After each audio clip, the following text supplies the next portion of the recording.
Hello students, मैं उदय सिंह एक बार फिर से आपके साथ हाजिर हूँ अपना नया टॉपिक लेकर। और आज मैं आपको पढ़ाने वाला हूँ ब्रिटेन के सर्वोच्च न्यायालय के बारे में, ब्रिटेन के सुप्रीम कोर्ट के बारे में। देखिए, ब्रिटेन का जो सुप्रीम कोर्ट है इसके बारे में एक चीज़ समझ लेना जरूरी है, क्योंकि इसका जो स्थापना है वो बहुत ही ताज़ा है, बहुत ही नवीन है। वह भारत के संविधान के अनुसार जो सर्वोच्च न्यायालय है उसकी तरह पुराना नहीं है। ये अभी जो इंग्लैंड में जो संवैधानिक सुधार हुए हैं 2005 में, उसके अकॉर्डिंग बनाया गया सर्वोच्च न्यायालय है। पहले जो इससे पहले 2005 से पहले इंग्लैंड में या ब्रिटेन में जो न्यायिक जो प्रक्रिया थी उसमें बहुत ही ज़्यादा प्रॉब्लम्स थी, जिसमें सुधार किया गया है। और जो सुप्रीम कोर्ट है, वहाँ का सर्वोच्च न्यायालय है, उसमें बहुत ज़्यादा चेंजेस किए गए हैं। इस वजह से भारत से अगर हम इसकी तुलना करें तो इसमें बहुत ज़्यादा समीपता आई है बजाय पहले के। पहले जो इंग्लैंड में जो सर्वोच्च न्यायालय था वो काफ़ी हद तक निर्बल था, लेकिन अब उसके पास कुछ और शक्तियाँ आ गई हैं, जिसके आधार पर जो सर्वोच्च न्यायालय का जो अधिकार है वह काफ़ी बढ़ गया है, जिससे उसकी स्वतंत्रता और निष्पक्षता पर ज़्यादा बारीकी से समझना आसान हो जाता है। या उसे हम निष्पक्षता की दृष्टि से देखें या स्वतंत्रता की दृष्टि से देखें तो ज़्यादा कारगर आज वो लगता है। इसलिए हमें जो ब्रिटेन का जो सर्वोच्च न्यायालय है उसको पढ़ते वक्त हमें उसी कॉन्सेप्ट को ध्यान में रखना होता है कि इसमें ऐसी क्या चीज़ें हैं जो इसको नया बनाती हैं या नया इसमें सुधार करना पड़ा 2009 में। जब सर्वोच्च न्यायालय का गठन किया गया तो उसमें ऐसी कौन सी चीज़ें डाली गई। ठीक है, तो आज हम इस टॉपिक में इसी चीज़ को पढ़ेंगे कि जो ब्रिटेन के जो सर्वोच्च न्यायालय है, ब्रिटेन का जो सर्वोच्च न्यायालय है उसमें ऐसी कौन कौन सी बातें हैं। ठीक है, तो हम शुरू कर रहे हैं ब्रिटेन का सर्वोच्च न्यायालय। देखिए, अगर मैं सबसे पहले बात करूं इसके गठन की, तो ब्रिटेन का जो सर्वोच्च न्यायालय है इसका गठन किया गया है 1 अक्टूबर 2009 को। और किस अधिकार के तहत किया गया है, किस अधिनियम के तहत? वो अधिनियम है संवैधानिक सुधार अधिनियम 2005। 2005 में संवैधानिक सुधार अधिनियम किया गया ब्रिटेन में। और उस ब्रिटेन में जो संवैधानिक सुधार अधिनियम 2005 किया गया उसमें एक सर्वोच्च न्यायालय की व्यवस्था की गई और उस सर्वोच्च न्यायालय के कुछ कार्यों का निर्धारण किया गया और उस सर्वोच्च न्यायालय के मुख्य न्यायाधीश और अन्य न्यायाधीशों की व्यवस्था किस प्रकार की जाएगी उसका भी वर्णन किया गया। तो जो अब का जो सर्वोच्च न्यायालय है, ब्रिटेन का जो सर्वोच्च न्यायालय है, वो 2009 से कार्य कर रहा है, जिसकी स्थापना संवैधानिक सुधार अधिनियम 2005 के अकॉर्डिंग हुई है। इस सर्वोच्च न्यायालय में एक मुख्य न्यायाधीश होता है और उसके अलावा 11 अन्य न्यायाधीश। टोटल मिलाकर कितने? 12 न्यायाधीश हैं, और जिनकी नियुक्ति प्रधानमंत्री की सिफारिश पर। और प्रधानमंत्री की भी सिफारिश कौन करता है? एक प्रकार से अनुशंसा करता है लॉर्ड चांसलर।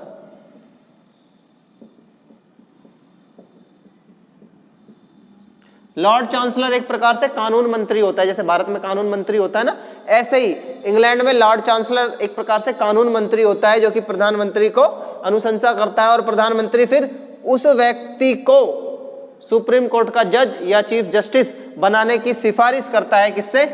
सम्राट या सम्राज्ञी से, राजा या रानी से।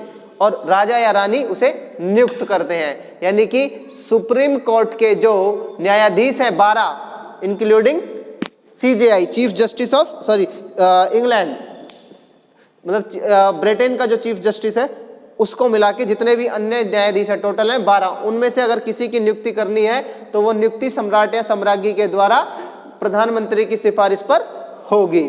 उसका कार्यकाल कितना होगा? मान लीजिए एक न्यायाधीश है जिसको सुप्रीम कोर्ट में जज बना दिया गया है, तो वह 70 वर्ष की उम्र तक अपनी सेवाएं दे सकता है। कब तक? 70 वर्ष की उम्र तक। कब तक दे सकता है? 70 वर्ष की उम्र तक। भारत में कितना है? 65 वर्ष। और भारत में नियुक्ति कहां से होती है सुप्रीम कोर्ट के जजेस की?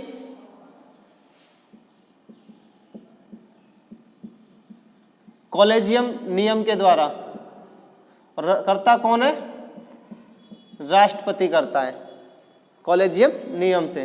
तो यहाँ भी ऐसा नहीं है कि राष्ट्रपति या सम्राज्ञी अपनी मर्जी से करती है, उसे भी एक आयोग की सिफारिश को मानना होता है और उस आयोग की सिफारिश लॉर्ड चांसलर के पास जाती है और लॉर्ड चांसलर प्रधानमंत्री से कहता है और प्रधानमंत्री सम्राट या सम्राज्ञी से कहता है उसकी नियुक्ति करने के लिए। ऐसे ही कॉलेजियम में 5 न्यायाधीश होते हैं, मेन न्यायाधीश, शीर्ष बड़े न्यायाधीश शामिल होते हैं 5।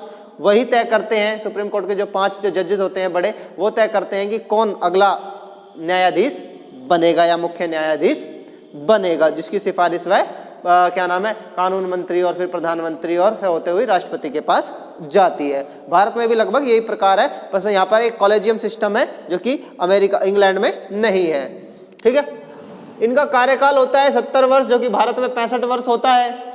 ये लॉर्ड चांसलर को अपना त्यागपत्र दे सकते हैं, लेकिन भारत में राष्ट्रपति को देते हैं।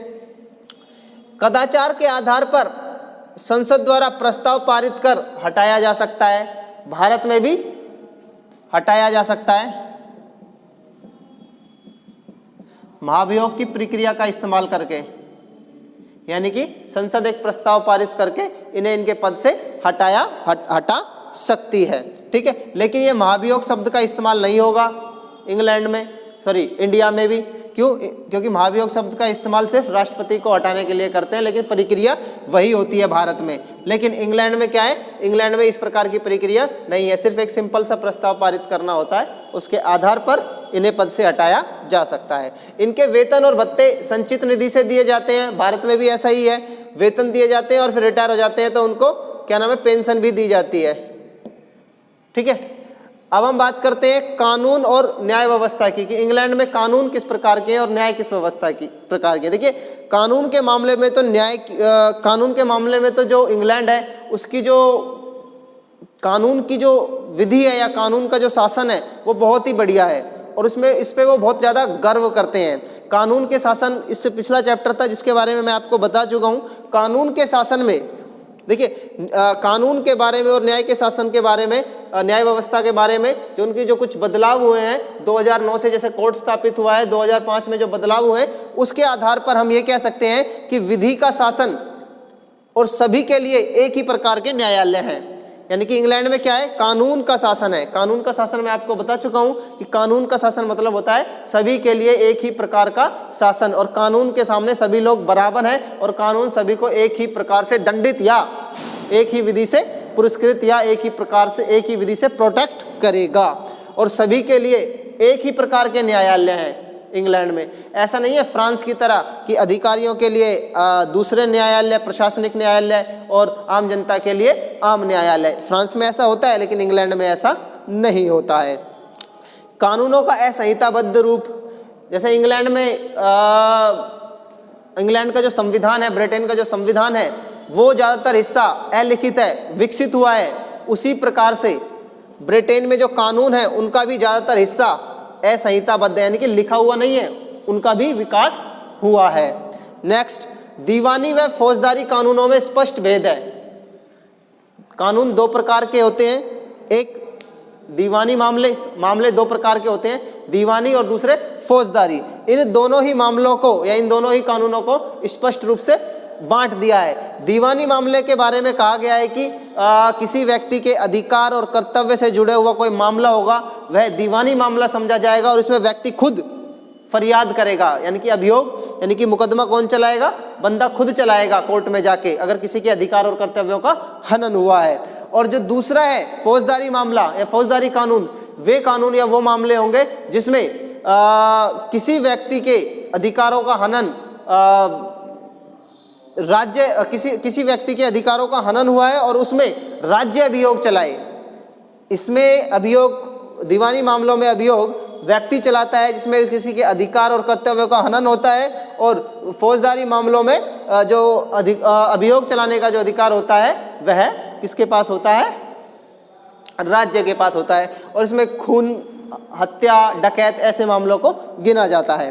न्यायपालिका की स्वतंत्रता, देखिए न्यायपालिका को पर्याप्त स्वतंत्रता दे रखी है, न्यायपालिका को पर्याप्त स्वतंत्रता दे रखी है वहाँ पर इंग्लैंड में, और इंग्लैंड के जो व्यक्ति होते हैं उन्हें अपनी मर्जी का वकील चुनने का अधिकार है, जूरी की मांग करने का अधिकार है।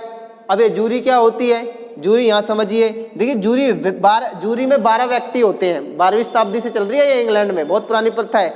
जूरी में 12 व्यक्ति होते हैं और वो मानवीय सिद्धांतों के आधार पर, स्पेशली फौजदारी मामलों में, मर्डर, हत्या, इनके मामलों में मानवीय सिद्धांतों के आधार पर निर्णय देते हैं।